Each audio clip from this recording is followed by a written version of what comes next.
So we were in the middle of a broadcast and we had to end right before, well, it's 3 o'clock here in Eastern time, but midnight now. And because of the HAPS challenge, if you guys aren't familiar with the HAPS challenge, one of the requirements is, well, sort of, is you have to end by a certain time on a certain day. So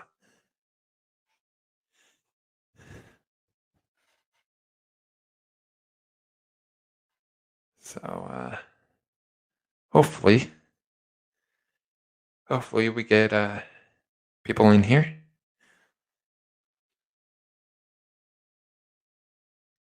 My last broadcast, we were talking with Eric Levitt, Vince Guzman, and bagpiper Don.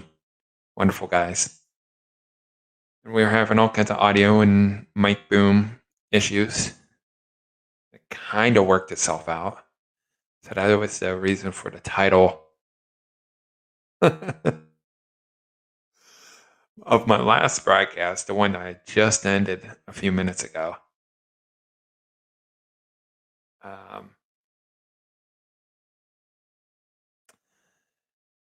What's up, Vince? Okay, so I'm gonna re-invite you here if you want. But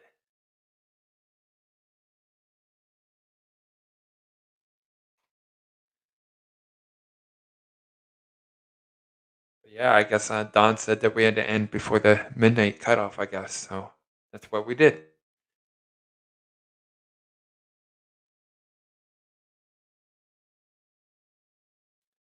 So we'll see how this one goes here because it's 3:02 Eastern. And we'll see how long this one will be. My first one was 6 hours plus 6 hours plus.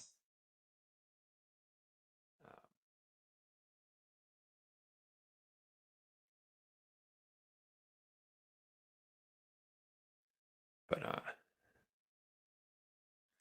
we were, because we had to end real quick, obviously. You know, Vince, you already know this, but anybody that's watching on the outside or replay viewers, we were. Was that Ryan? What happened, man? Yeah, kind of funny being in the middle of that conversation with Don. But good thing you mentioned that because maybe that's why the other night didn't count. Maybe, I don't know. Oh, maybe. Maybe, I don't know. I just now found that out. What, 5 minutes ago? So, oh boy, wonder So crazy. updates on the. I'm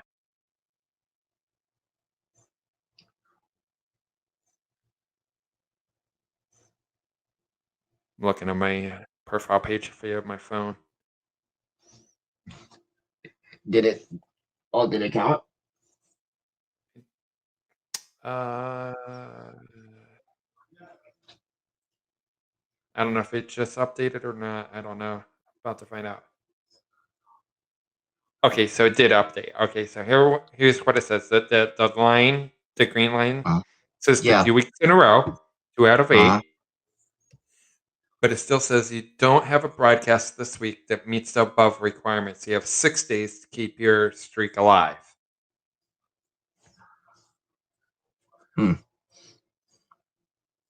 That's only making things even more complicated than what it has to be. I don't.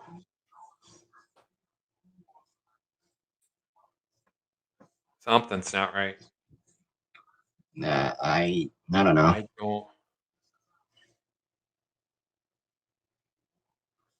Oh, wait a minute. That would be why. Wait, 6 days? Maybe because it did update that, so maybe it's only counting the 6 days because it just started. Is that why it's saying that?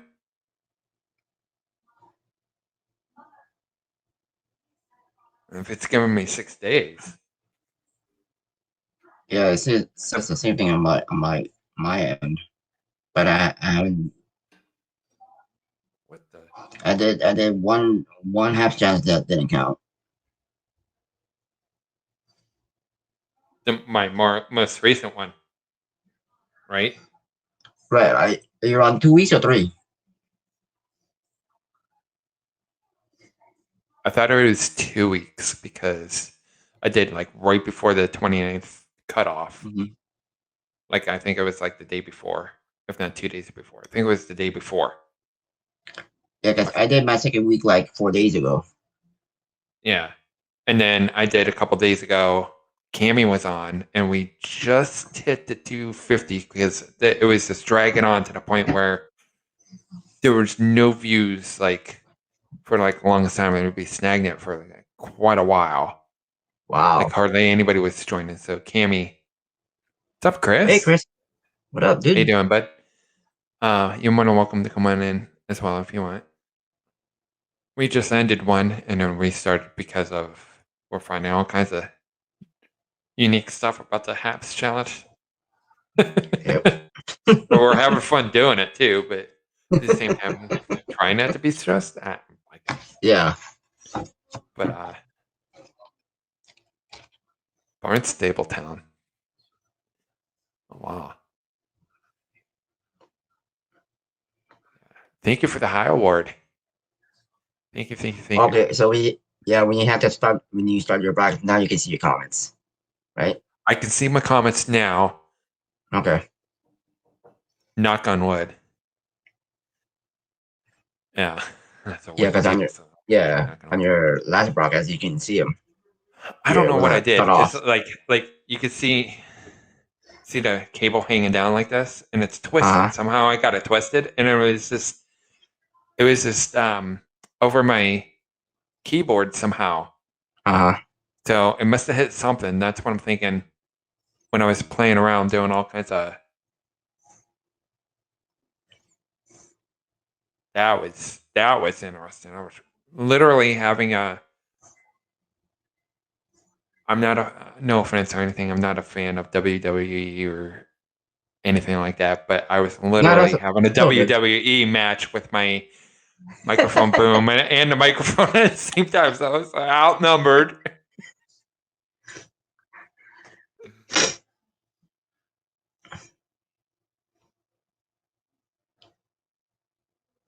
Okay.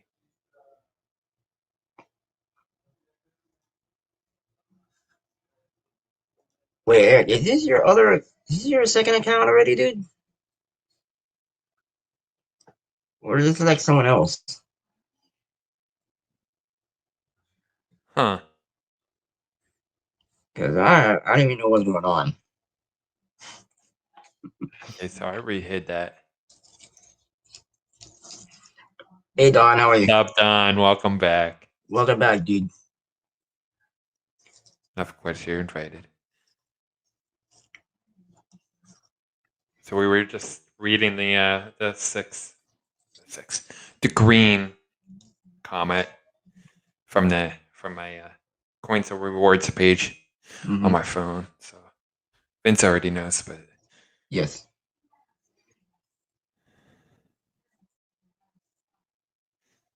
I think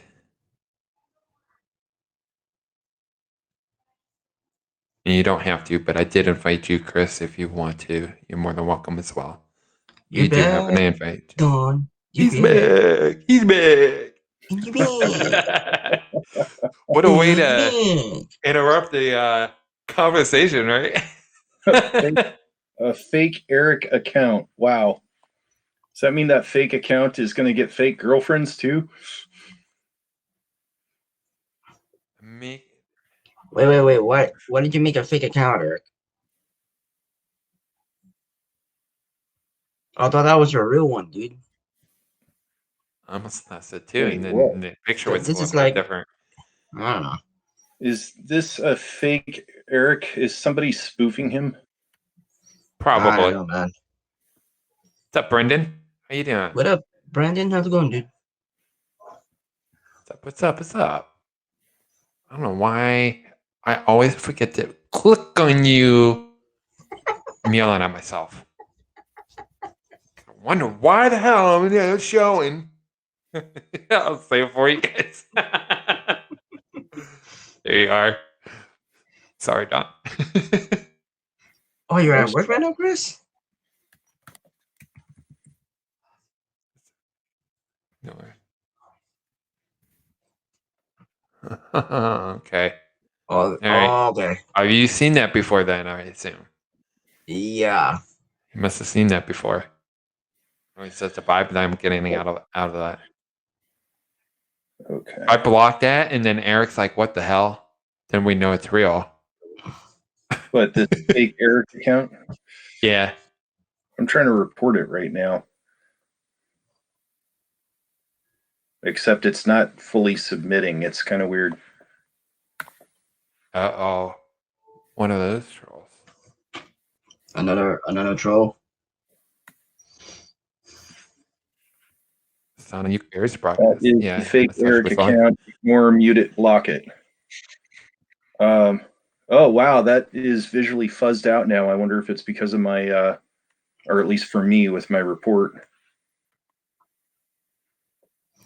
In any case, where that guy said I made a fake Eric account because that guy, I'm assuming he means actual ouch. Eric. That guy keeps pissing me off. Well, I'm sorry if you got a problem with somebody, just go somewhere else. You know. Yeah, Particularly deal with it on your own time. But right. not here. Yeah. Hey, so going back on the topic, and hopefully we're not beating a dead horse with this, but on the topic of the Right. stolen valor thing, you know, being with the Sam's, Yeah, I'm about to do. there's been times where I'm kitted out in my Sam stuff, right? Like I said, Okay. Scottish American Military Society. So I have, you know, I mean, the thing with SAMS being a veterans organization, it's a little bit different than a lot of the other organizations in that I am a full member, even though I'm not former military. Whereas some of the other ones, if you're a spouse or, you know, in there like I am, you're basically, you don't have a vote. You're basically the auxiliary, go make me a sandwich, right? And that, or at least that's what I've been told.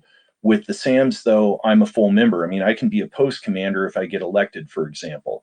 I'm the pipe corporal of the pipe band, which in SAM's terms is what I would call a pipe major in bagpiping terms, whatever. Okay. So the thing is I have the same SAM's uniform as the folks that are former military. The difference is I don't get to wear chest candy, and that's the only stuff that, because it's not a rank organization either. It's not one that, you know, you were a sergeant in this branch of the military, therefore you can push me around. No, in this one, it's you were a sergeant there, nice for you. You know, you were Lance Corporal, nice for you, whatever, right? It's not a rank organization. So whatever. So I'm wearing the same uniform. It's just I don't have the chest candy because I didn't earn it, right? And so I'm not going to get some fake stuff and wear it. And per Sam's clothing regs, I can't wear it, and I'm obviously not going to. Exactly. So now, still, somebody that doesn't know what they're looking at, I look like any other Sam's member. So I've had a few times with the SAMs where somebody turns around and says, you know, I want to thank you for your service. Whoa. Right? Yeah, I mean, it feels weird. And what I've learned to do is I turn around, and I know a lot of military guys, gals, they don't even like being thanked for being in the service. They, you know, and they have different reasons. They have different opinions. But these folks who turn around and say, you know, thank you for being in the service. Fortunately, nobody's like tried buying me a burger yet or something, right? Good God. So a few folks have turned around and said, I want to thank you for being, you know, for your service. Okay, hold on, time out. Let me explain something about the SAMs, and you know, I use it as a teaching moment per se. Let me explain something about the SAM. Now, here's the thing: I appreciate that you are reaching out to military folks and thanking for them for their service. If you want to do that, there's the SAM's tent over there. Go talk to them, right? And we'll have people that come up to the front of the tent, and maybe we got a dozen or 20 people in there, and somebody will just come up to the front of the tent, and it's kind of awkward, but they'll turn around and say, hey, all of you SAM's people, I just want to say, whatever branch of the military you're in, thank you for your service, right? I mean, it's like they're almost bowing down at the altar or some kind of garb. It's weird, but at the same time, okay, cool, you're doing that. I just happen to be one of the people that's in the way out of the very few of us who are not former military but are members of the SAMs, because we allow like 10% membership non-military, whatever. Right. So, I mean, I use it as a teaching moment, because usually when that happens, it's at Highland Games and stuff like that. It's at Scottish events. So I just look at it and say, well, let me explain something about the SAMs. I'm glad that you're doing that. Go talk to those guys. And I've had some people turn around and go, oh, I didn't know the SAMs would do that. And sometimes I turn around further and I say, hey, if you can't figure out something to say other than thank you for your service, honestly, my understanding is that's great.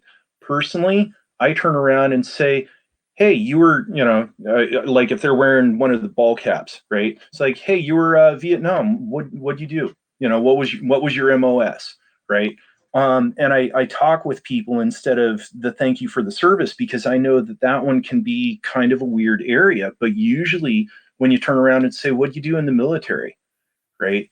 And if they say, hey, I was a janitor, well, that's important, because every job in the military is important. They know that, right? And if they say, well, I was a tail gunner, really? Right? And with my baking business, I gave a military discount, and I was like the only person in a freaking military town at a farmer's market that gave a military discount, right? That got me some attention, right? And usually when people would turn around and say, military, I'm like, well, is it yourself, your spouse, your dad, your mom, whatever it was? Oh yeah, this person is like, well, what do they do? Oh, okay, cool. Well, you let them know that Don Scobie of Woodby Island Baking Company appreciates what they do. And I had 2 military grandparents myself. I don't know if they ever followed through with it. I don't care, but it helped make a connection there, and it was more genuine than just saying, thank you for your service. Thank you for your service. Thank you for your service. Right. Photocopier stuff. And every once in a while, I mean, the reality of that matter is I had one lady that had about 3 or 5 kids around her, and she came and bought some cookies, and I said, are you military? And she said, yeah. I'm like, well, you get the military discount.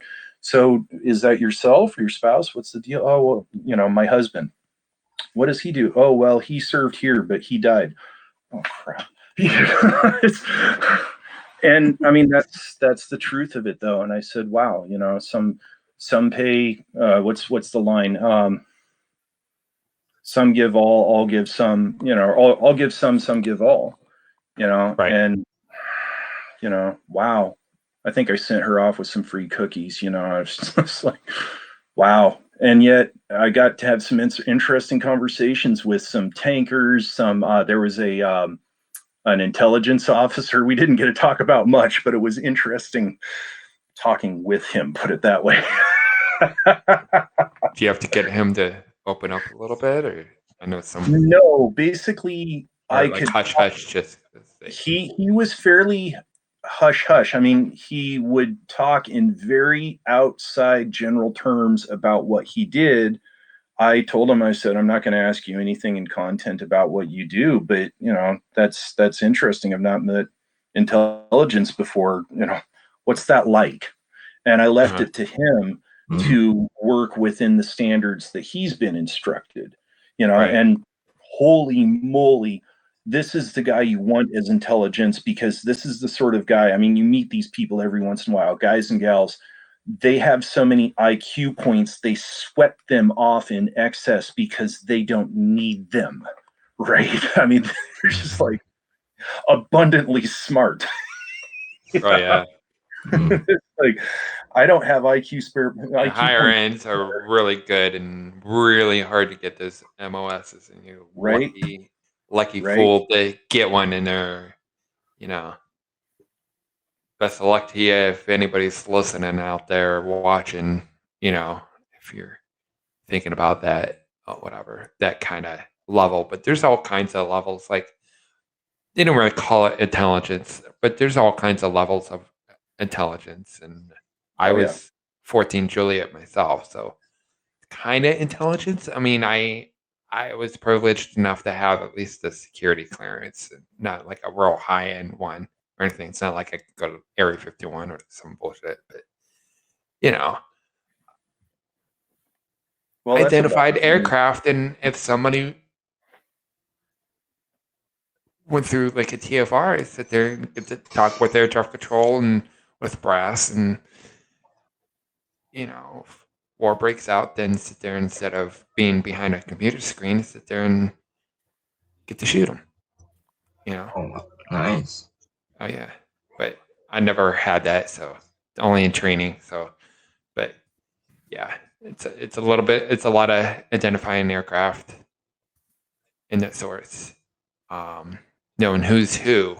That's basically what the intelligence was compared to what Don was mentioning, and compared to what I do. It's like apples to oranges, or what I did. But then sit there and and any day they'd sit there and they could have put me in artillery. That's what part of 14 Juliet was. So it was interesting. I was hoping it was like, an Orange Julius, but probably not so lucky. Yeah. Snacks. No. But no, I'll never forget my dad's reaction, because sit there and they changed it a few times before I even shipped off to basic. And they were calling it the same thing, and it was going like from one end of the spectrum to other ends of the spectrum. And I think part of it was like, at first I think it was like something else, and then it ended up being 14 Juliet. I don't even know what the original one, because I told my recruiter, he's like, yeah, you could be like the tank gunner. And I said, I was pretty much like at that point like, if you like, no. And no reason to say no, but I'm like, no, I don't want to be that. Or whatever. And then they put 14 Juliet, and then that kept changing. Or whatever. It always stayed 14 Juliet as the identification number. But as long as they don't he looks say they up, use because he opened up the thing for me. He's like,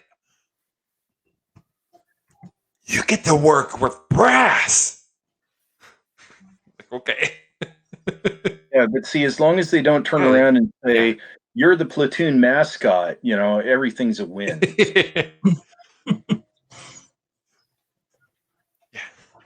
You're in your submarine, and you're the cook for us. The mop the floors. No. Click on that without anything going. All right. Brendan says his paternal grandfather served in the army during the Korean conflict and was also quiet. Yeah, that's normal. That's a normal thing. College friend of mine, father's currently serves in the Navy. Called him by his rank, and he just wanted me to call him by his first name. Yeah.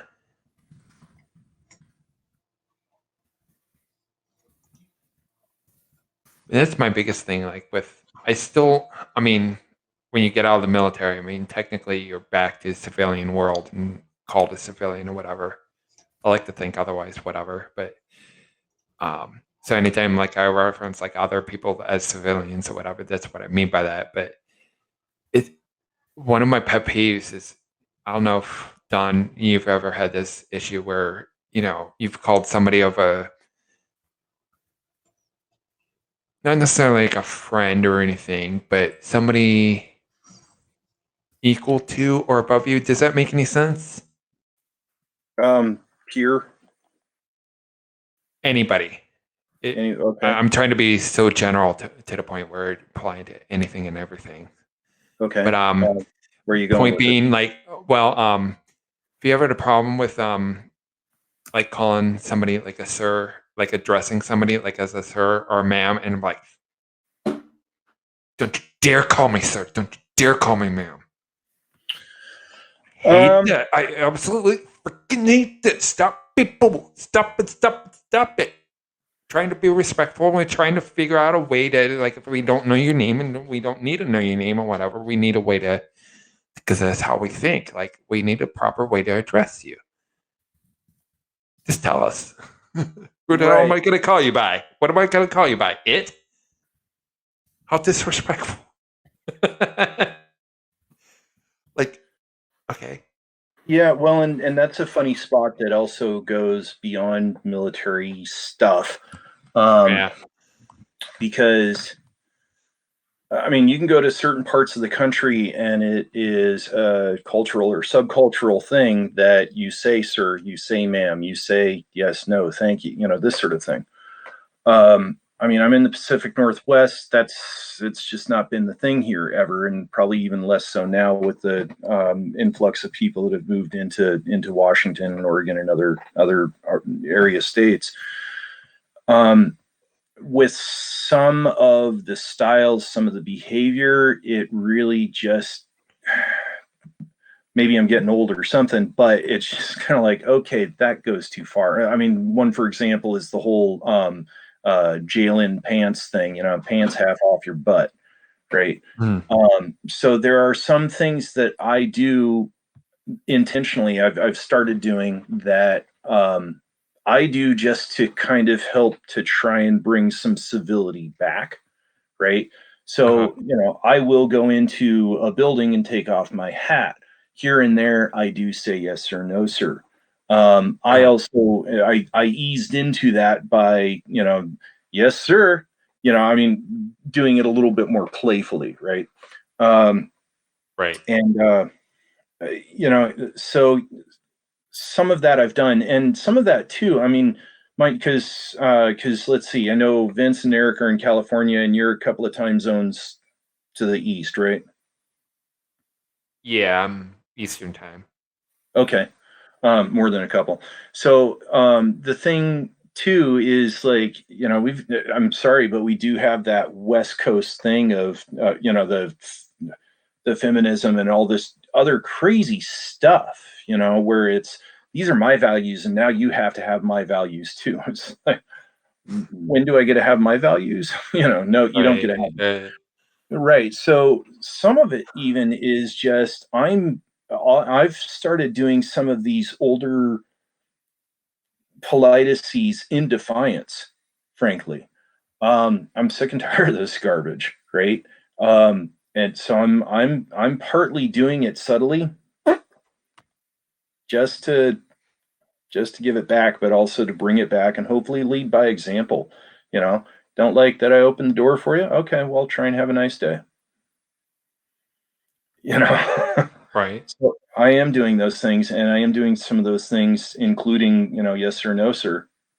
Even though I was not raised with that, and it's to the extent that if you know me, and then here I've popped this out here and there, it's kind of like, did Don just say that? Where the hell did that come from? Is he actually even being serious with this guy? It's like, well, Mhm. yeah, I am, because I'd like to see that more. So I'm trying to lead by example. Yeah. Or especially from what I do for a living, like a lot of, I don't want to say a lot, but there's a significant where we have a couple people that come in that are I think both of them are Vietnam vets, and you ever notice that some of them will deal with you accordingly, if that makes any sense. They have Not to have it has to be a certain way, it has to be that way or the highway, which I don't generally have a problem with, but it's so old okay. school to the point where to the normal folk, it almost seems like they're almost the one that's disrespecting you, even though they're not, Right.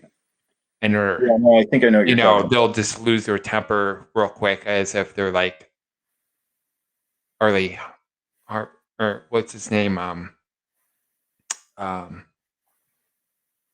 that famous drill instructor that was in The movie one who actually was a yeah, drill instructor.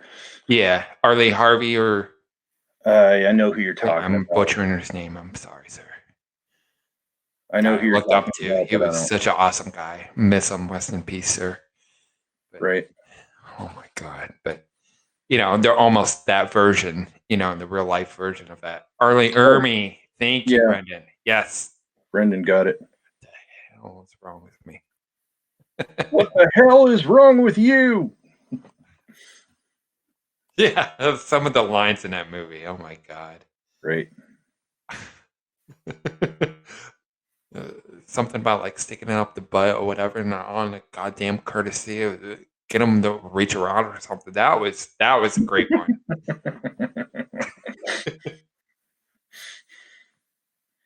Is this John Wayne? Who the f said that? Why is it that I want to take a shower after every time you talk to me? I'm sorry, I guess. I don't Wow. know. Wow, we went there, didn't we? Oh, God. Wow. But no. Uh, no. I mean, have you ever seen the behind the scenes? Behind the scenes. There's a few videos that show like the behind the scenes, like what Arlie Ermy actually did with the other actors for the movie. So I think originally he wasn't going to be in the position that he played, the lead role that he was. And then a lot of it, because he was in real life, he was a Marine drill sergeant, Marine drill instructor. So, you know, a lot of it was actual like Marine stuff. Like obviously they didn't become Marines, but you know, yeah, he actually taught them how to march. You know, he was an actual drill instructor, and you know that's a real life thing where you know how you saw him marching, and he's like, "You're bouncing." That's a real thing. We got yelled at for bouncing Right. when we were doing that. Was in our reception battalion back in Fort Jackson. Right. Mostly knew his work from Toy Story movies. You know, here's a bit of a funny one. Speaking on kind of the marching sort of stuff. It was a handful of years after I'd been in Sam's, and you know, I had been on plenty of flag details and this, that, and the other thing. And even then, I'm usually not carrying a flag because I'm playing pipes, right? But it was funny because here I was at this one Highland Games, and they said, "Okay, we don't have enough people, and you know, can you do a flag?" And I said, "Yeah, sure, I can." Right. And funny thing is like, okay, we need to march up to this spot and wait until this thing's going, and okay, you know, flags down, this whole thing. And something registered it at that point. It was kind of click, click, click, aha, right? And what it was is, I am a non-military member in the SAMs. I know how to carry a flag and march first and foremost because of Boy Scouts. Mm-hmm.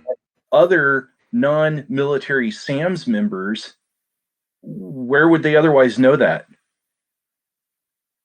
Right? So it was kind of one of those times where I looked at it and said, "Oh, that was that value of what I did then.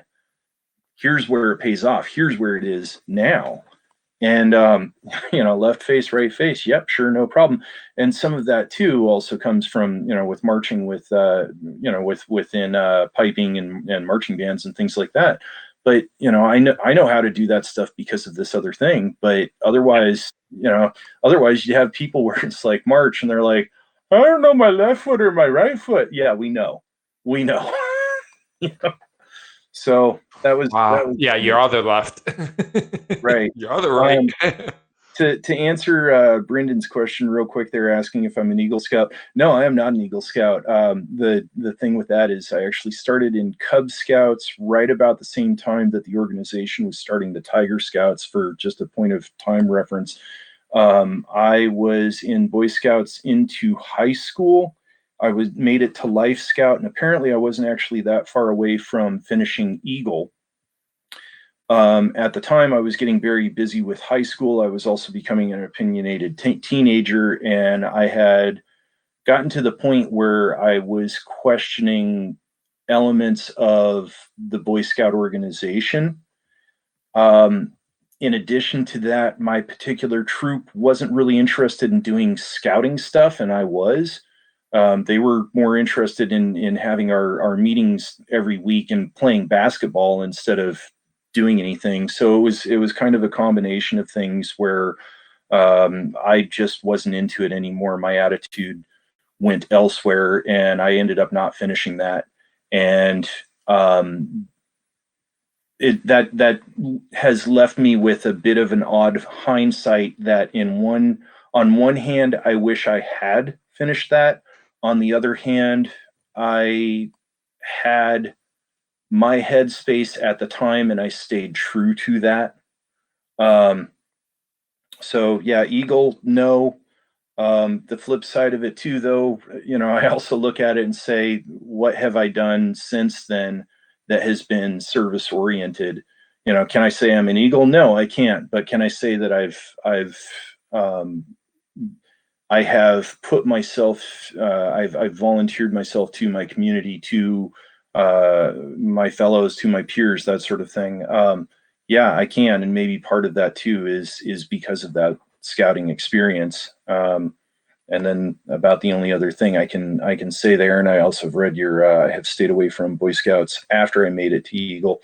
Yeah, I really regret seeing what's going on with the Boy Scouts here in recent years, and that's in regard to a number of things, really. It's unfortunate because I do think that has been a very valuable program, and I think, so to speak, I think that's now lost, and I think that is a significant loss to our culture, to our communities, to young people. That's my opinion. So, So sad.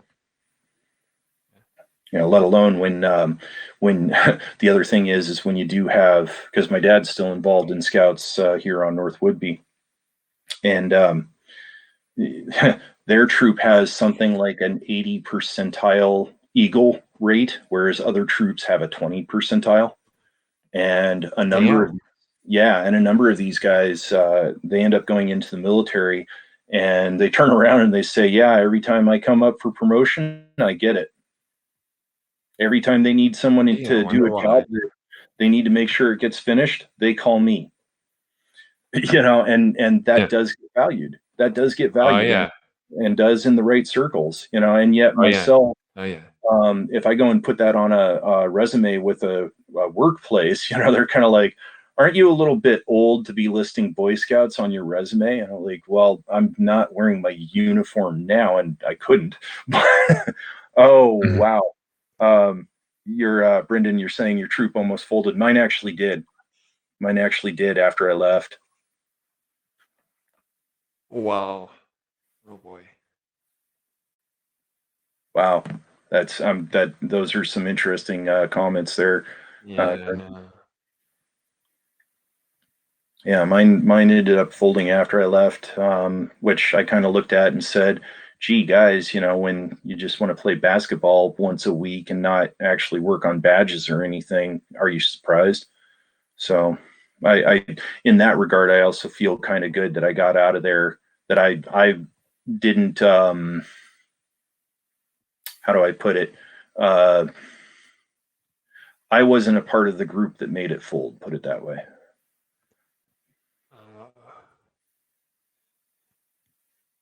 They teach you anything about I've never involved myself in Eagle Scouts or Boy Scouts or anything, but they teach you anything about like folding flights or anything on that level?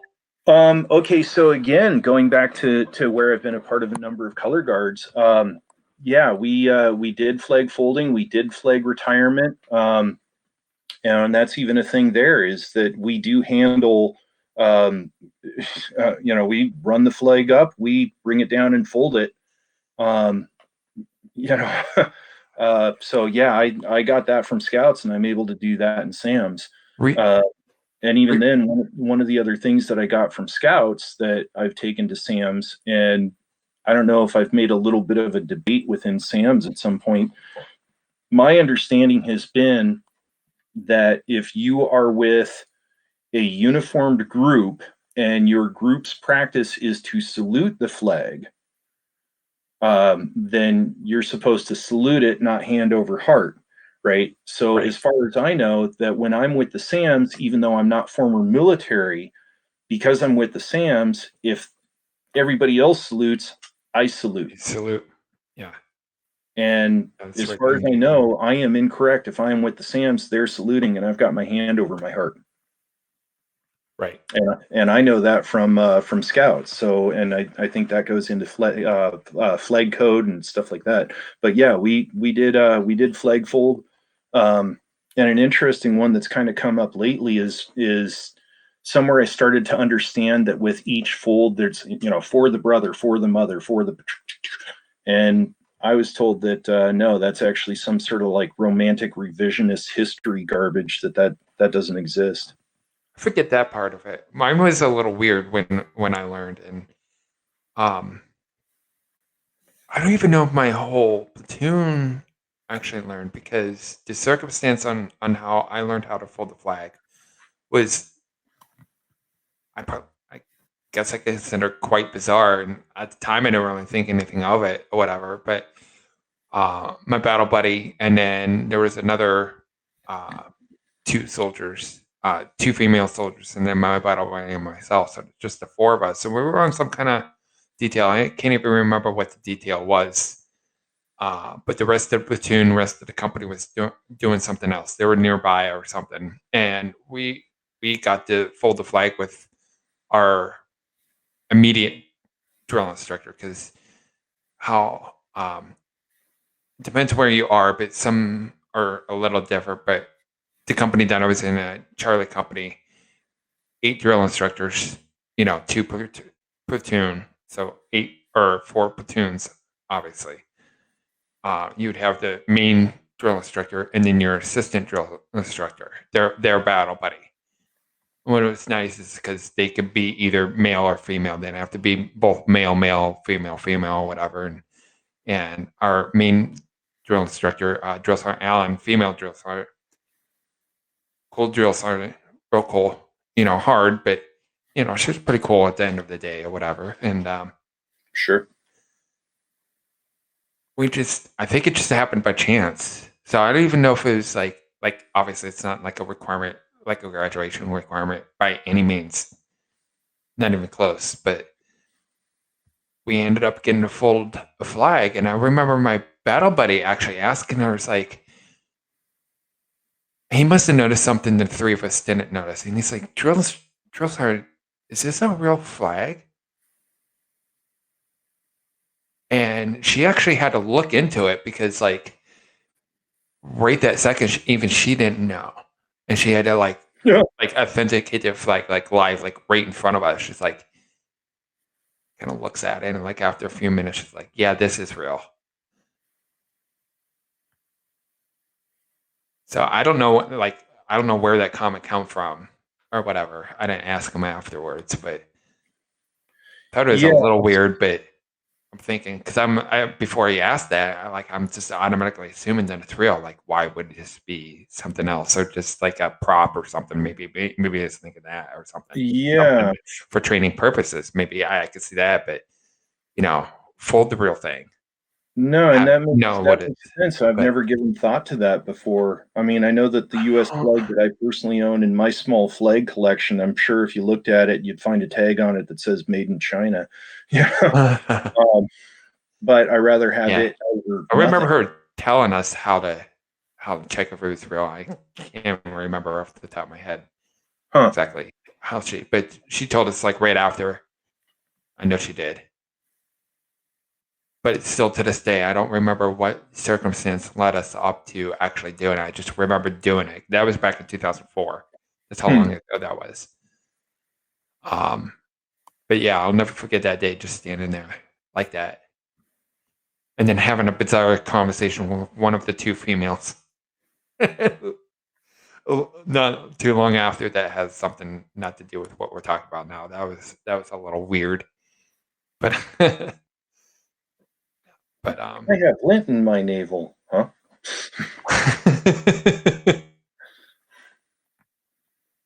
But oh man, yes, no, just all kinds of weird stories. Not so much as I don't share too much of like regular Army, and I have nothing really interesting to share because I've actually never seen like actual battle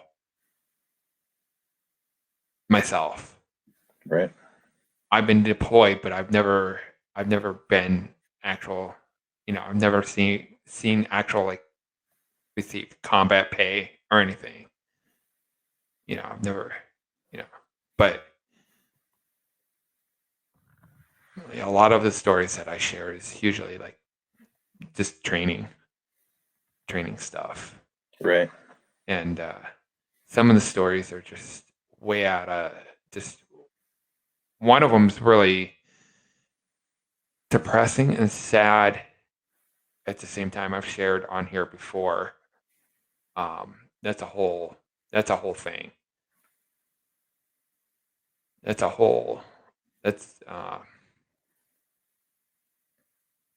because we had a soldier pass just before telling the story, but yeah, we lost the trainee that day.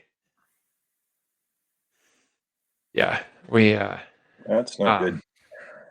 yeah, and I'm more to the point, not having anything to do with me or anything, but apparently Fort Jackson made the news like last week or something. Somebody got shot in an accidental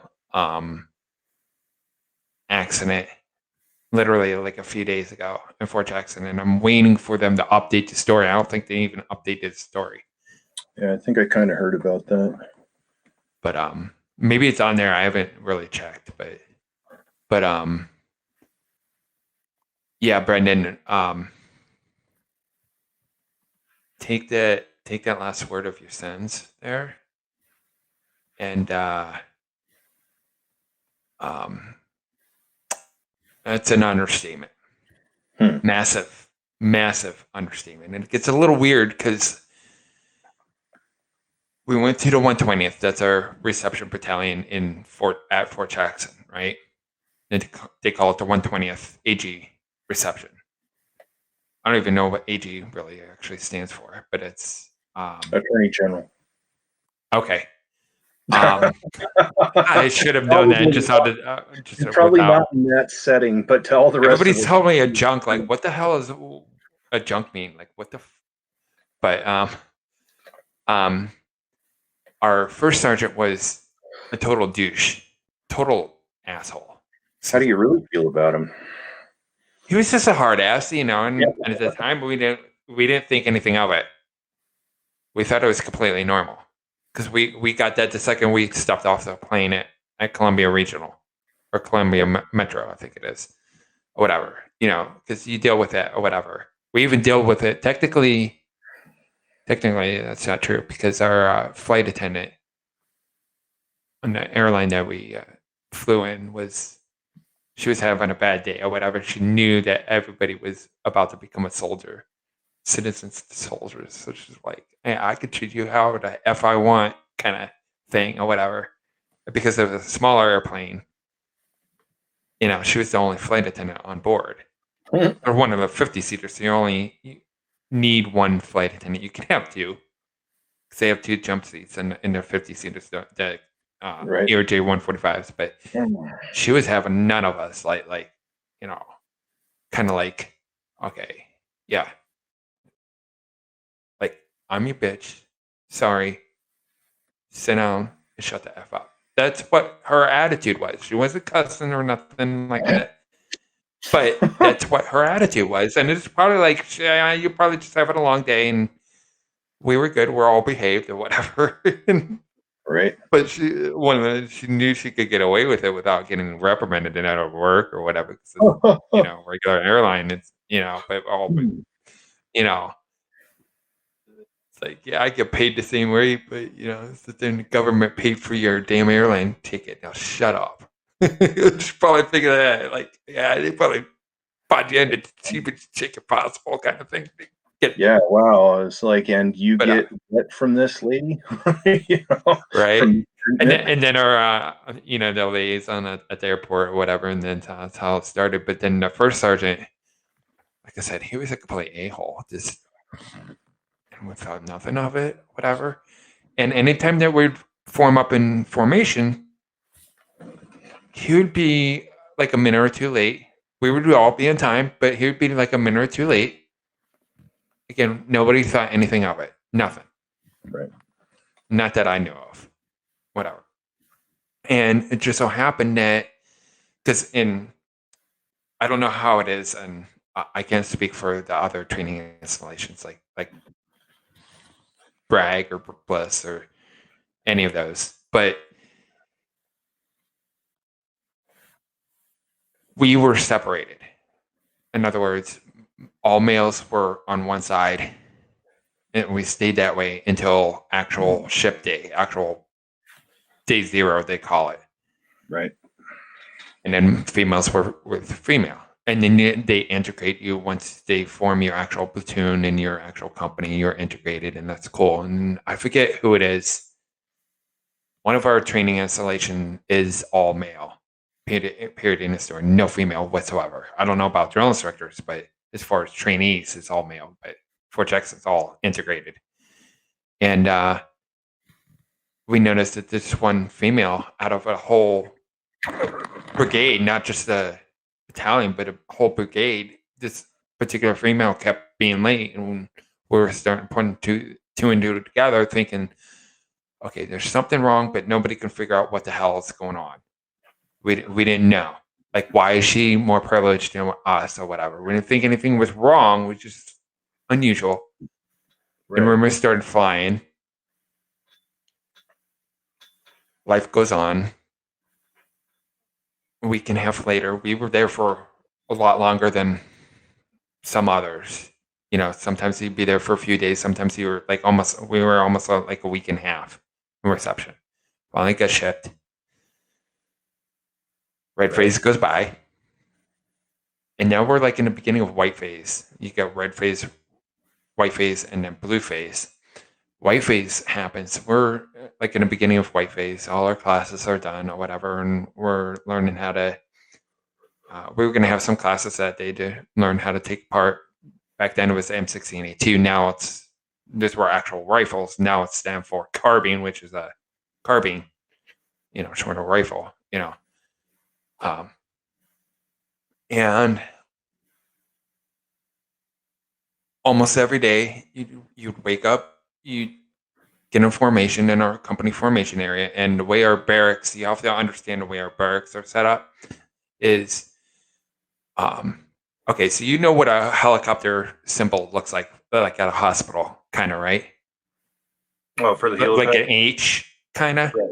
Yeah. Think of an H, but instead of like a middle, it's like a round building with a open center. Does that make any sense? I think so. Like it's a square instead of like a shape of an H, but kind of, if that makes any sense. Okay. That's how our barracks was, and then you would have 4 of those for the whole building. So each company would be in that part, and if you were in a helicopter, it would probably actually look like a damn H. I don't know that, but that's how the actual building, but like our part of the building and everybody's part of the building, like Alpha Company, Bravo, Charlie, Delta, whatever. It's just a square where the building's around, and then an open area. And then the open area goes underneath where the actual barracks are. So what's the first floor of your barracks is technically what the second floor of a story over a building would traditionally be. So the third floor would be as high as what the fourth floor would be in a regular building. Does that make any sense? Without, I'm kind of visual, but that's the best I could do, like audio. Kind of like, think of it like my clock here. If you look at my clock, okay. So the building would be where the black is. Right. And then open, it wouldn't be that big compared to the building. It would be a lot smaller. Right. But then underneath, you would have an open area underneath.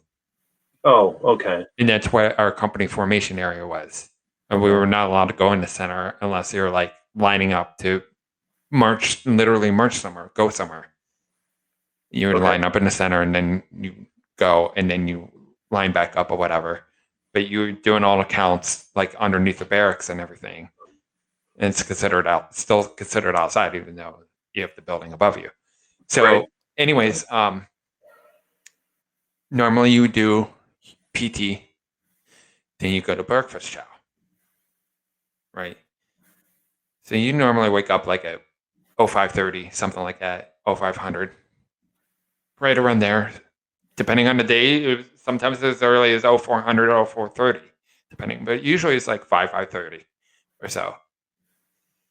And that one day we didn't do PT at all. We did PT later in the afternoon, and somebody almost passed out because they were hydrated or whatever. But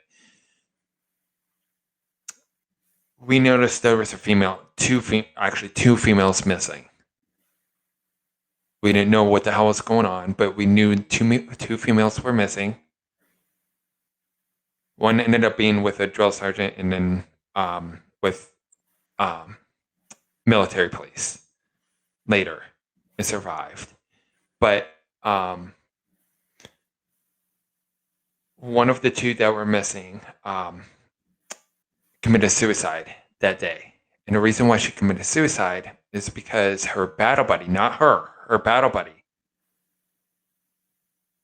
was being raped by our first sergeant in the 120th during reception. That's why she was late, because she would always show up with him. She always showed up with him. That's what kind of made us speculate like what's going on, but we didn't think anything was wrong. We just highly unusual. Like, what the hell? Huh. Like, we were almost at that point, we're thinking maybe it's a relative or something. Who the hell knows or something? Maybe, Right. Lucky her, maybe. I don't know. But no, unlucky. She was being raped.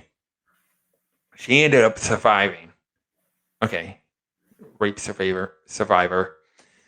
Her battle buddy that day, during White Phase, committed suicide. She jumped from the fourth floor. That's why I put in perspective what the visual of how our barracks looked. Right. Our specific barracks. Not all of the barracks were the same way, but that's how ours ended up being. She jumped from the third floor into the company formation area outside, because the windows were facing in toward that center spot.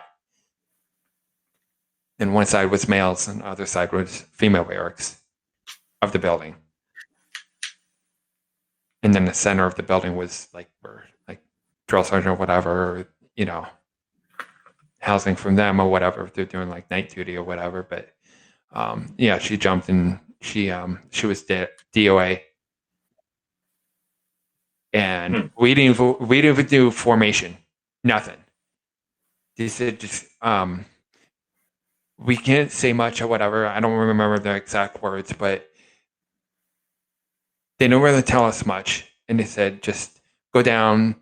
We'll do our counts up in the barracks. You had to line up. There's a line that you line up in front of your actual bunks. And then we did our counts there, because usually we go downstairs after shower and shave. And we would do the counts downstairs. Usually. That's how it worked. Right. For us. We didn't do that. It said, okay, well, we're going to eat breakfast chow right away, and we have to go to another company's barracks, like a whole different building.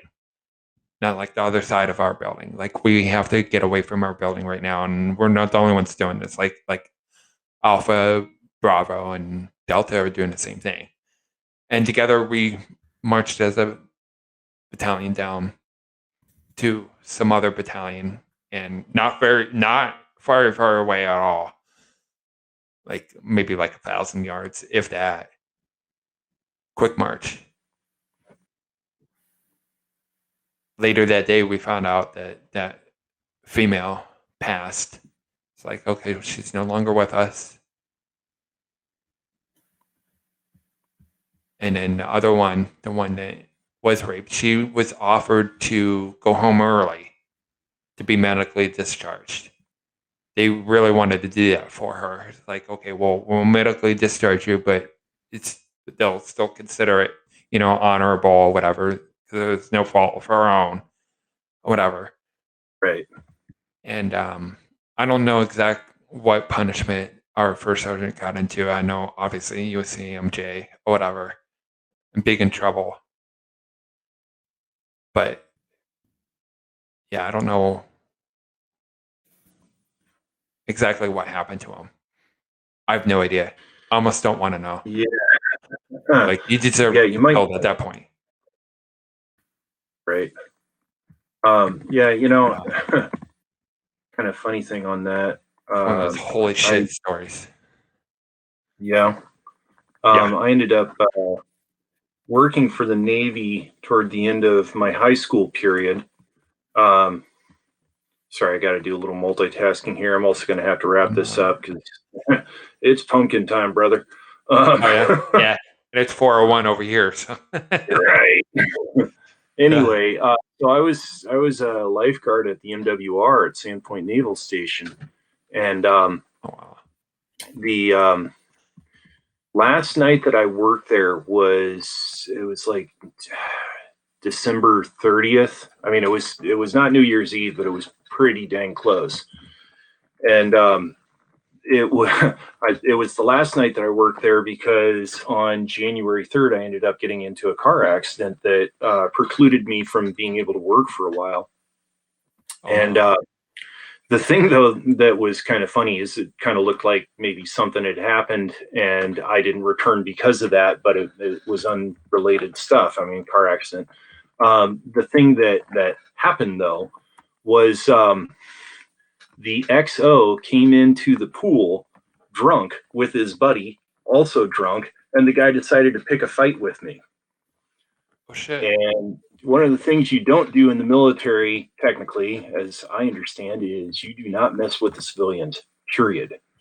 And apparently that was true, but at the same time, the Navy had a bit of a culture of you don't mess with the civilians, but have fun, just kind of don't get caught, or something. I mean, they kind of had this thing.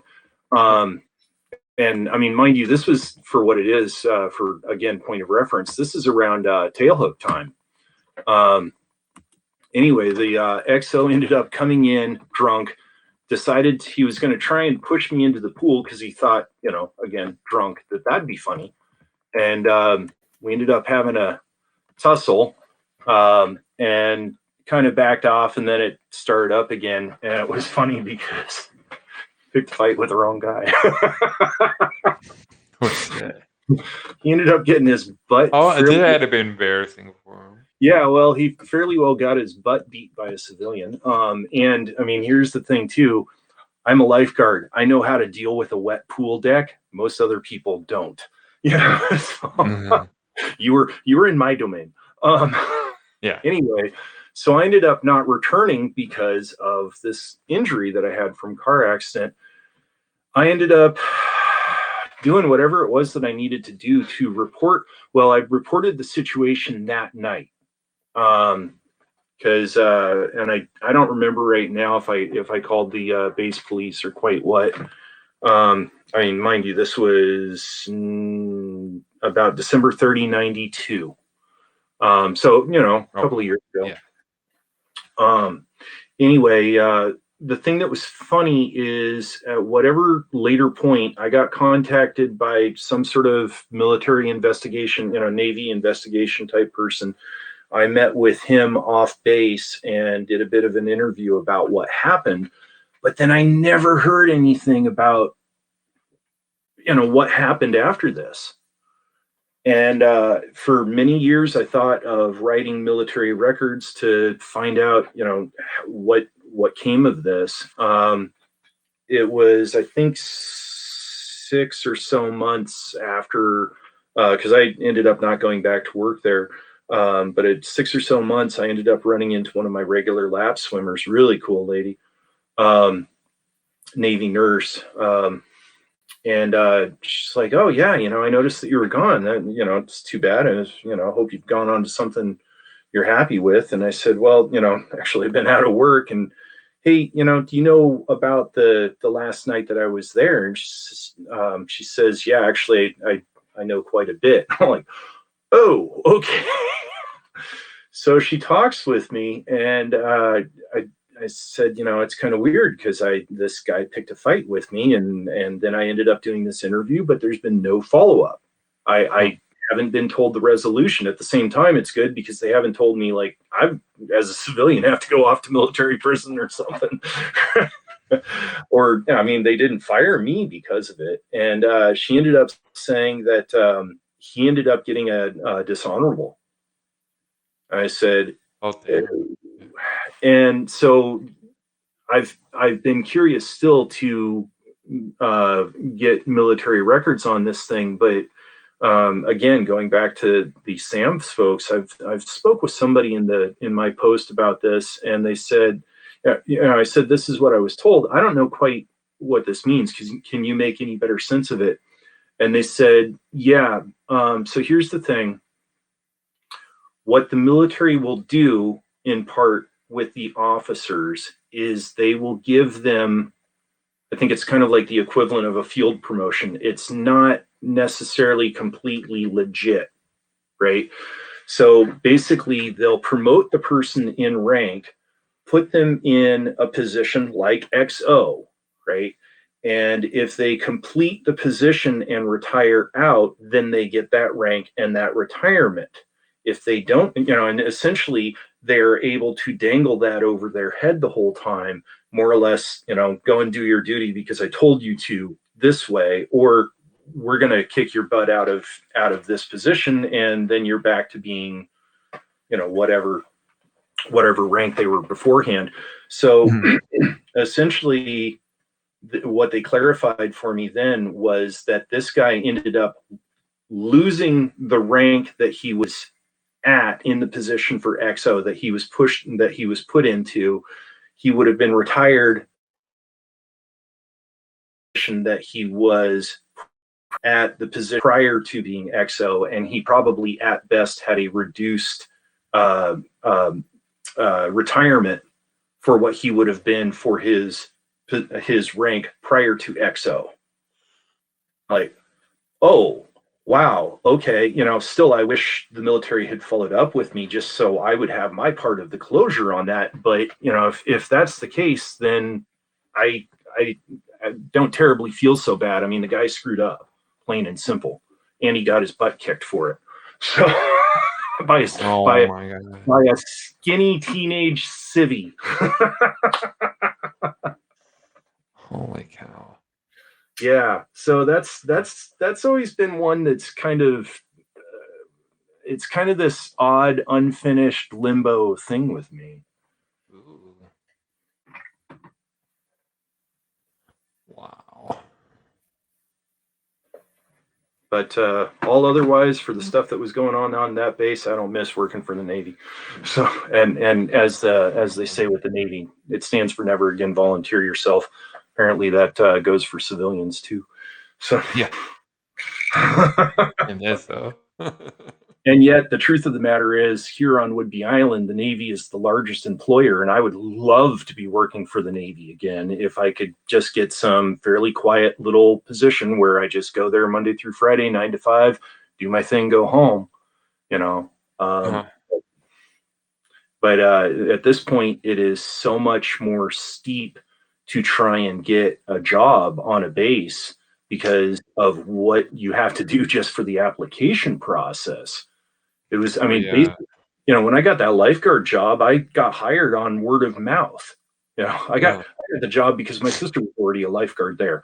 I didn't have to fill out any job application. I had to fill out, the more or less the admission paperwork, which a lot of that was in triplicate. And I kid you not, it took an hour or two, and I went home and took a nap. But now, for what you have to do with usajobs.gov or whatever it is, it's impossible to get even a job that you're way overqualified for. Oh yeah, it's just ridiculous. Especially if you need any type. I don't know how anybody does it. I mean, just to enter a base is insane, right? Well, and even then, one of the things that I've thought of doing is seeing about getting a job at the Navy Exchange, because that would more or less get me into the system.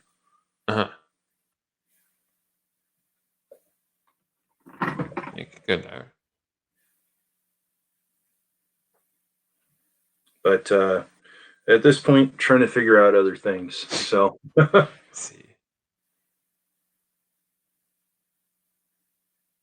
Yeah, the first time I went in there, because yeah, there's 2 PXs.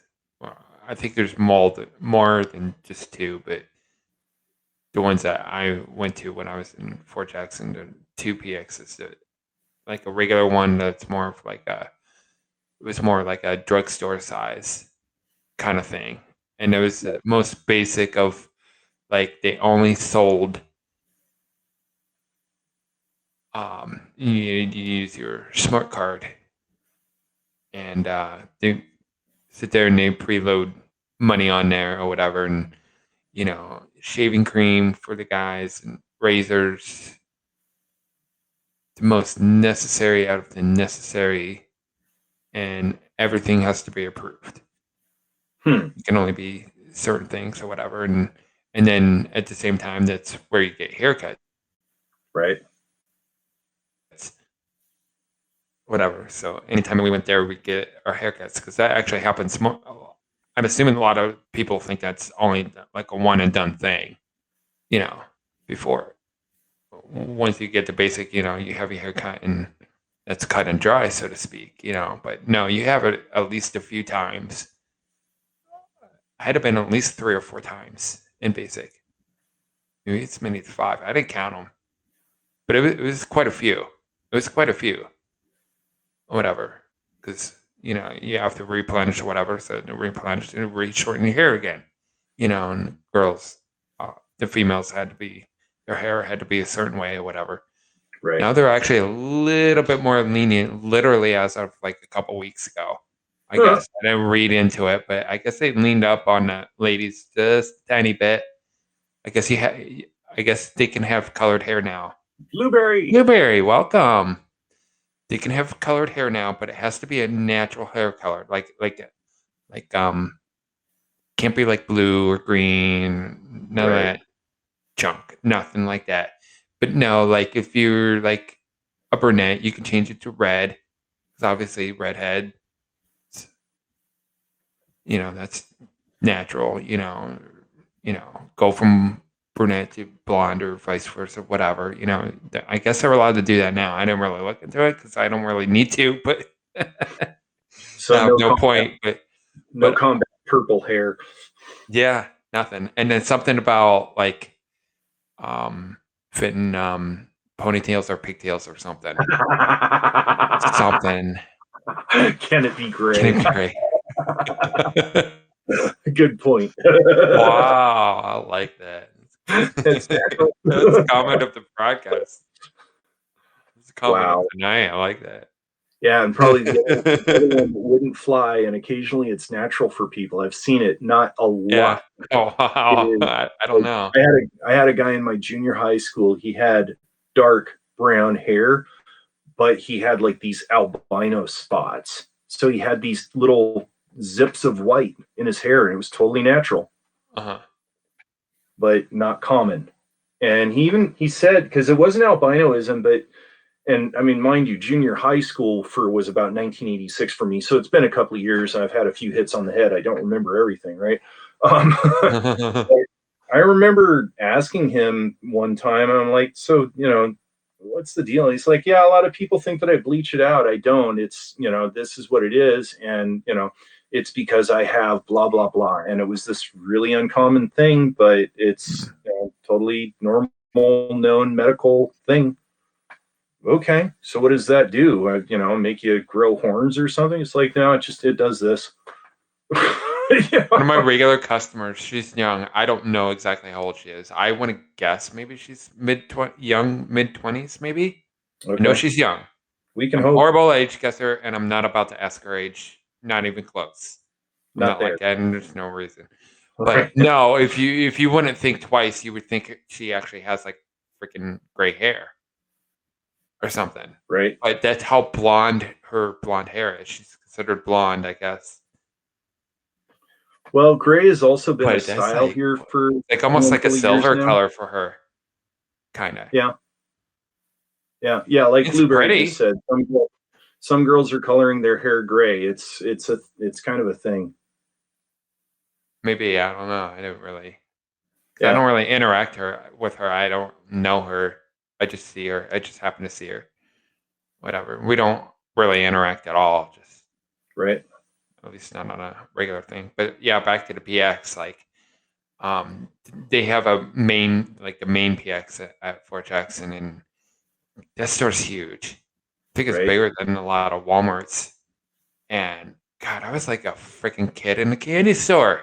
And Just even like, then, and we had that privilege because by then I was in Blue Phase. right. Holy crap! Well, and the other And thing I'm too, like, I could buy whatever the hell I want now. right? Well, I can figure out how to bring it home, but right. But even then, where you get the buying, because they're basically buying wholesale, and then selling at a lesser price than off base and no tax. So it's, it becomes a rather good thing. yeah, And I learned a bit about that when I was looking at trying to get work with the exchange. And one of the perks of being an employee, I believe, is that you can shop there as a civilian employee. So I was, I was kind of like, at the time I was having a bit of a back issue, and most of their jobs were on the main floor of the grocery. And just at the time, there was just no way I could do it because I couldn't stand still for long periods without my back giving me problems.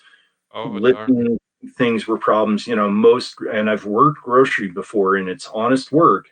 It's oh good work. yeah, But my body just couldn't have dealt with it. And I was telling them, hey, I am an ace in the office. And they said, that's great. We understand that. But those jobs come up rare, and you would not be on the totem pole for it because the other people that have already been working in the grocery there, they get dibs essentially. They're higher on the totem pole. But the guy did go in and he said, here's all this stuff that's available in the store. Here's all the stuff that's available in the catalog. And if people want to order that, if military folk want to order that, they can. And he basically said, we're as good, if not big and better than Costco as a business goes. It's just you wouldn't know it because it's essentially a private federal. hidden gem, yeah. Right. So, I mean, from a business standpoint alone, I mean, I remain absolutely impressed by that. Oh yeah, yeah. That was a fun day. We get to march there on our own. All we had to do is have a battle buddy that day. No, but we were on our own. That was Right. like literally a couple days before Family Day. Nice. But then I was one of the few soldiers that my family almost showed up, and then wanted to show up, and then circumstances outside of my control, nobody ended up showing up. But hung out with my battle buddy's family, and it was the same thing. They were nice. Cool. So, but no, they kind of felt bad for me or whatever. They're like, I'm like, no. I'm like, no, you're coming with us on Family Day. Nice. Whatever. But yeah, my sister almost flew up from Florida. She's like, yeah, you need to let me know and things like that, whatever. And then she's a teacher too, so she would have had to take off work and everything. It's like, okay, well, it's good as long as your battle buddies, their family doesn't accept you in the matter of about 5 minutes, and you go and get a meal, and your battle buddy's mom is like, oh honey, you have some schmutz on your face. Yeah. Ah! Those YouTube videos that you ever see where you sit there and a family member's showing such and such company or whatever, and they're doing like push-ups or whatever. That's real. Huh. Those are authentic. Those are actual real. Those are actual family members or civilians that are there. They just have to stand by the side or whatever. And usually you're in the company formation area, and it's just show and tell. Nobody's in trouble or anything, because that's usually where they call it the corrective training. That's what that is. Usually that's the first thing you do. Front line arrest position, move. Actually, well, usually they'll tell you half right face, and then front line arrest position, move. And half right face is that just give you more room between you and who's to your left and who's to your right, instead of just dropping right there, which you can do. But that enables the person behind you or or the person in front of you, that actually gives you more space Right. to get into push-up position. Because before, if you're in a tight formation, despite COVID, I don't know how they're doing it now because of COVID, because of they still have the social distancing, even the training or whatever. God, Right. they have a fifth phase. I think they call it the fifth phase or whatever. They have what they call a yellow phase, and it's actually before reception, which is really weird because they assign actual drill sergeants. Some are sergeants that are drill instructors, and some are staff sergeants, just like normal and basic training, or whatever. And they'll rotate, whatever. And some will end up being your actual drill sergeants or whatever in your company. Some won't, or whatever, just by chance or whatever. And something to do with COVID. I guess that's like a stagnant period. Something about like I know you tested, and then it's a certain length of time. I don't know if it's 14 days, but it's kind of like almost like a quarantine kind of style. Like, okay, we'll test you because you've already been tested. You're negative. Just get here, then test again. And I think those are just the negative ones. I'm not sure exactly how it works. I have a friend that's a drill instructor, just got dehatted. I'll have to ask her because she's on Discord. I'm on her Discord channel. So, Erica Burney is her name. If you're, I might have run into that name. I know there's Drill Sergeant Hill is what they call her because that's her name on her actual uniform. It's Drill Sergeant Hill, but she just got dehatted just not too long ago. Her time's up. Whatever. Right. So she's just staff sergeant. But no, she's really cool. She's a YouTuber as well. That's how I know her. She didn't really know me from Adam, but no, I contacted her because I was a huge fan of her. I'm like, that's really cool. You know, she's not a huge YouTuber, very, very small YouTuber, maybe 5,000 or 6,000, I guess. I don't know without looking at my phone here at her channel. But you know, people watch her channel, whatever, and usually something Army or something, and a lot of times it was drill sergeant related or something like behind the scenes or whatever. You know, this is what a drill sergeant needs or whatever. And I reached out to her. I said, okay, you know, I'm a vet or whatever. And I said, I don't even know if there's hell on earth, even if it's legal, let alone possible or allowed or what, or who do I even talk to or contact. But I'm like, you're at Fort Jackson, right? She's like, yeah, but I'm not going to give you any details. I'm like, I don't need to know unless we're allowed to do this. But I asked her, I said, wonder if there's such a thing as like a drill instructor for a day, just a shadow, just to see what it's like, just to see the other side, just to watch you guys do what you do, but be there as if I was like your battle buddy for the day, just for like one day kind of thing. Whatever. It never really panned out or nothing. It never really went far, and then we just kind of like ran out of time. Well, I could probably do it with somebody else if that would be ever remotely authorized or whatever. But I thought it was like the coolest thing. Like okay, well, like I don't even know. At that point, like as a former soldier, like what the fuck would I even wear? Like I can't be in uniform. Even then, like they can re-put me back in uniform due to regulations. Not that I know of. And it's not like I'm pretending to be a drill sergeant or anything. Yeah, it's like, okay, well, you know, can this be like on family day or something, like kind of thing? Yeah, well, I would think that they could like, still, like what we were talking about before, they could put you in like ODs without patches or something like that. Yeah, and then that's what I was thinking, like being like somebody there to motivate the company as like an extra motivator.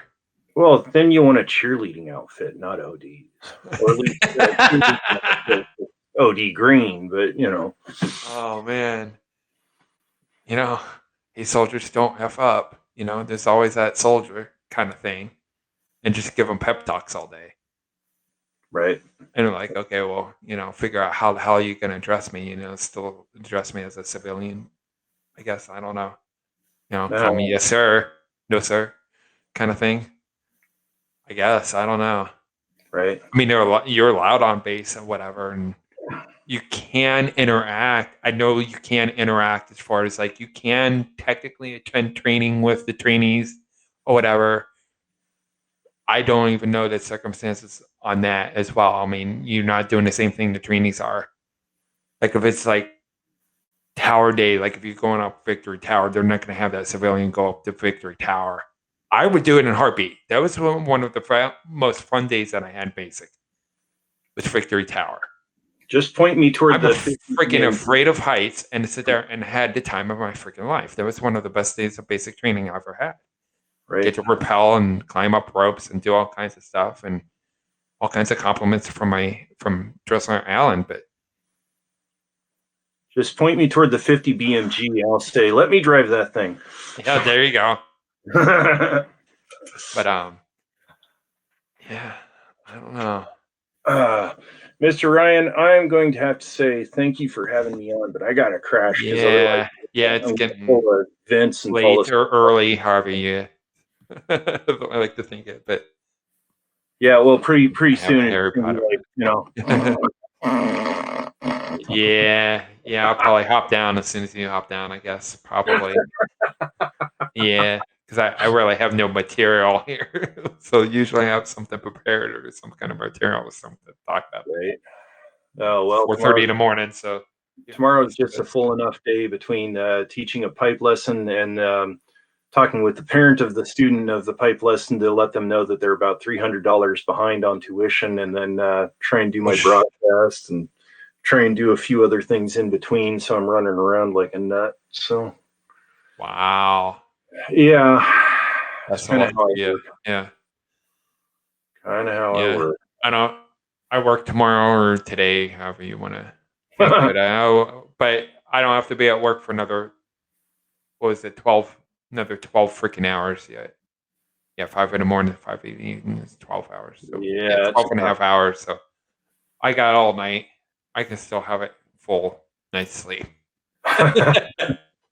Well, I need to if you can. Mine sooner. I won't have a full night's sleep.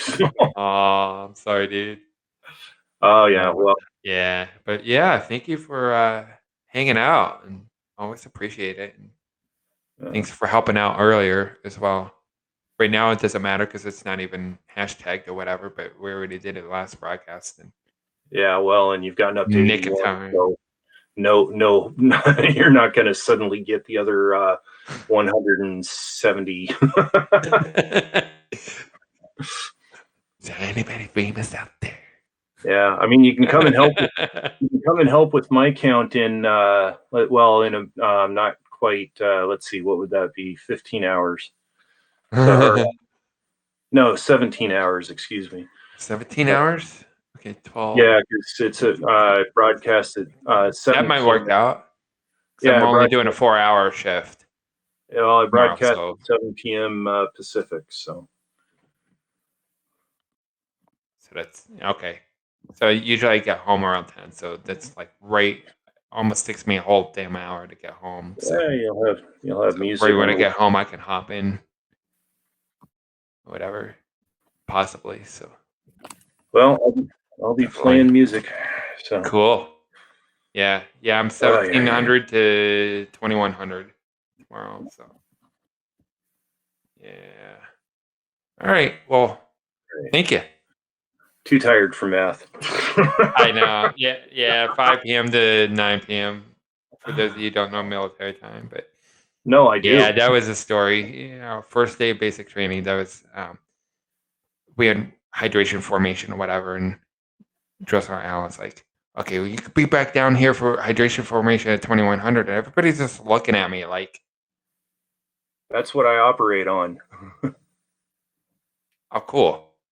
Yeah, I saw for a second. I taught myself that years ago. See, I was trying to say that earlier when you were doing the phonetic alphabet there. That's the Oh one yeah, that yeah. I'm working on learning now. But years ago, I said, I'm Okay. going to do military time just so I know what that is too. And really It's nowadays, real easy. I know it's really easy, yeah. And Yeah. nowadays I even look at it and say it's smarter because it's so easy. Because like right now, I can look at it round up from 1:30 to 2 a.m. and say, oh, okay, so I'm on at 1900, so 2 from 19, 17 hours. Right. Yeah. That's easy. So, yeah. But if I'm looking at it and going, okay, 2 Just 24 a.m. hours. That's all it noon is. to 7 p.m. Blah, blah, blah. You know? Just round up too. Yeah. Yeah. Yeah. That's another thing. Yeah. And 12, 13, 14 is how I was taught or whatever. But they're like, what the hell is 2100? And everybody's looking at me because they knew I knew. Yeah, I was And I just kind of shouted out without being proper or doing it the way I'm supposed to or whatever. And I'm like, that's 2100. It's 9 p.m. Yeah, Too easy, drills hard. Too easy or whatever. And they're like, like, okay, See, and I was taught to subtract 12, but there's still, what is it? It's like, for some reason, I'll still glitch. What is it? I'll still glitch on like 1500 and 1900, or no, 1500 and 1700. I'll go and call 1500 5 p.m. I don't know why, but I glitch on that one. Yeah, 15's 3, 17's Yeah, 4. and I think it's the 5 in there that for some reason I glitch and call 15 5. So it's too easy. I don't It's know. so easy that it almost makes it harder than what it is. But I know. And it's Alpha Bravo for Charlie for the other one. Just really even then, if military time you're taught from the outset and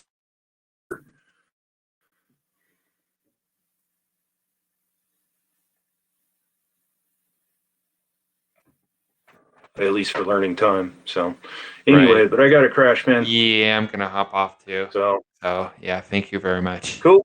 Yeah, nice talking with you. Get some good rag time. Yeah. Have a just good hanging out. 4-hour shift there. Definitely. And I will catch you later, sir. All right. You take care. All right. Have a good night. Bye bye. You too. See ya. Thanks. All right. That was a lot of fun. It's actually a quick hour and a half. So we were on earlier. I don't know if you still hear Blueberry, but we were on earlier, so I think we made it for the half challenge. But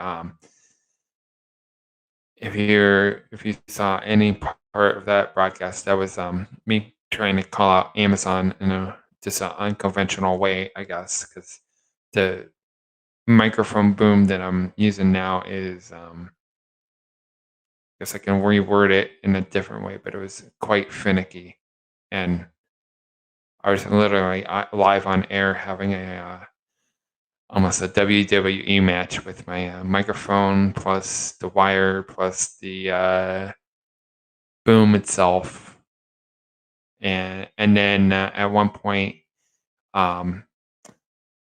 something happened to the screen, so part of like I could see all the comments now, but the first like quarter of all the comments in the broadcast before this one were cut off. So, for example, it says, "I'll make him have Harry Potter magic." So, for example, what happened in the middle of the broadcast? I don't even know how that's happened, but it would say like, I would see like him have Harry Potter magic, or I would see like have Harry Potter magic. I would only see that, and I had not just Don, but Eric Levitt was on as a guest as well. And if you know him, he naturally does it anyways or whatever. So he was reading comments out loud, and I was allowing him to do that on purpose because I couldn't. He could read them. He wasn't having that. Nobody else was having that problem. Only I was as the broadcaster, and he was just reading them or whatever. And I'm like, damn, that's helping tenfold. So everybody teases them about it, and I said, no, this is the one time that you actually need to do that. So plus it was a little bit longer of a broadcast. I think it was like 3+ hours long. something like that. Holy cow! I was supposed to go on at 11, the earlier broadcast, and I went like a couple minutes late, like 11:09 Eastern time, 11:10, something like that. So that's how the night went. So you guys have a good night, good morning, wherever you guys are. And I will see you in the next one. Have a good one. Bye bye now.